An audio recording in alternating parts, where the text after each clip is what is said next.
Hello there, random people. My name is Fexus, and ULTRAKILL has a lot of secrets. That should go without saying. It literally has secrets built in, like a little thing at the end of the level screen. But that's not what I'm here to talk about. I am here to talk about Easter eggs and things that don't really have much of an intrinsic value. So yeah, just watch this video, please. Please. I don't know what to say.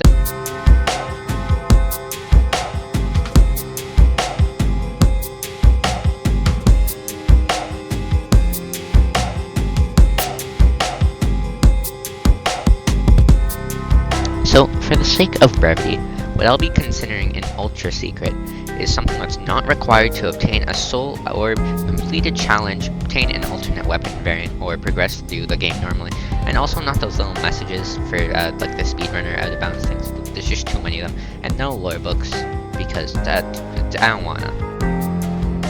So first off, in the sandbox, some of you, probably hopefully all of you, will have noticed that it is just GM construct from Gmod 9. Yes, it is, and if you go behind this one walled off area, there's an email from the man himself, Gary Newman, saying that don't use Valve textures.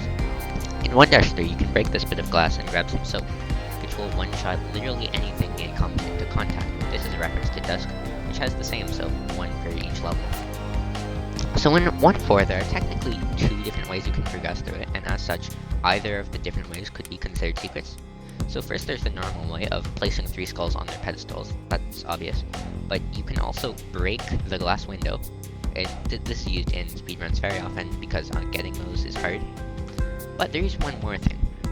There's actually a 4th skull, and so you ask, why would there be 4 skulls if you only need 3? Well, it's so you can give it to this one skeleton. His name is Hank.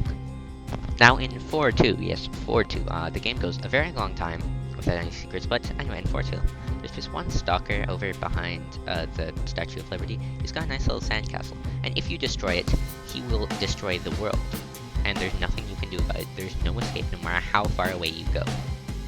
Now in 4-3, you can steal this one blue skeleton dude, I don't know who it is, but I'm sure it's someone significant. You can steal his head, and you can put it on the pedestal at the end. You get blue lights, cool. But also in that room, there is a bar of soap which is painfully difficult to obtain to the point that I had to resort to cheats just to not waste another hour trying to get it. Because it's hard to navigate without light, and if you're holding the light, then you won't be able to get the soap in there. It's just a mess. But anyway, if you get that soap, there's a little light show for you. Now in 5-2, if you go to the top of this pillar area that the spawn room is underneath, you'll find this fella named Takedo. He demands a sacrifice.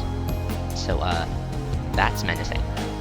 And he has a little pedestal for an item, so you can go ahead and grab the blue skull, give it to him, and he will say, no, it has to be innocent flesh.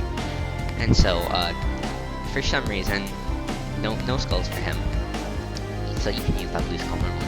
And now on the very next ship, and one of the smokestacks, we find our little hamster buddy, Florp.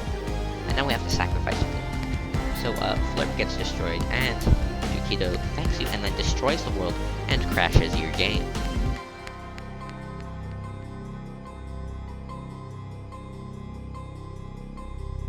In 5-3, you can give the blue skull to the skeleton dude who's holding the rocket launcher, and his name is Hank Jr., something about ancestors.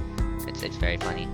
And also there's this little button which you can hit with the knuckle blaster somewhere inside the mountains, but you can hit it with the knuckle blaster, I'm just saying, and it'll make the Leviathan flip the ship, I can't talk, without having to pick up the rocket launchers. That's exclusively for weaponless runners.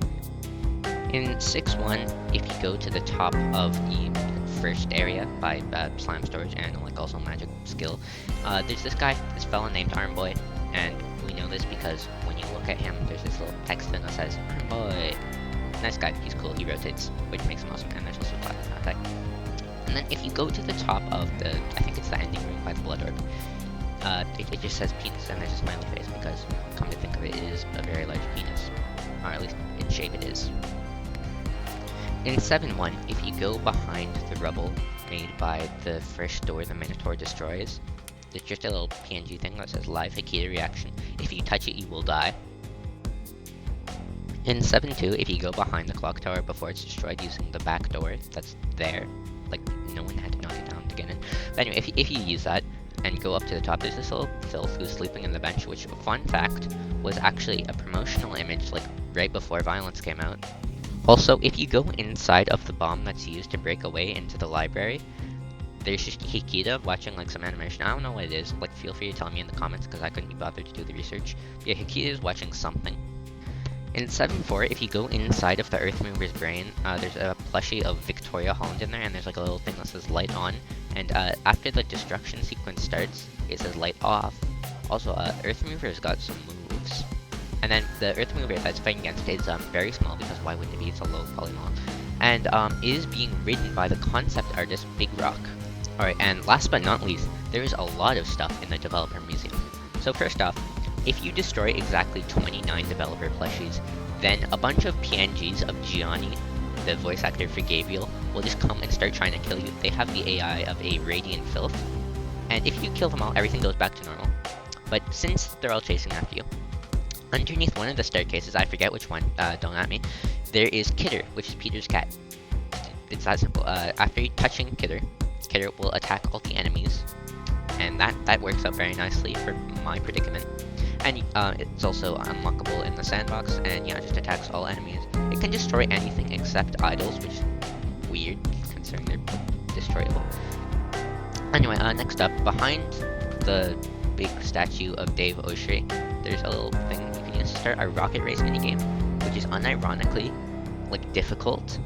It is, I'm being honest.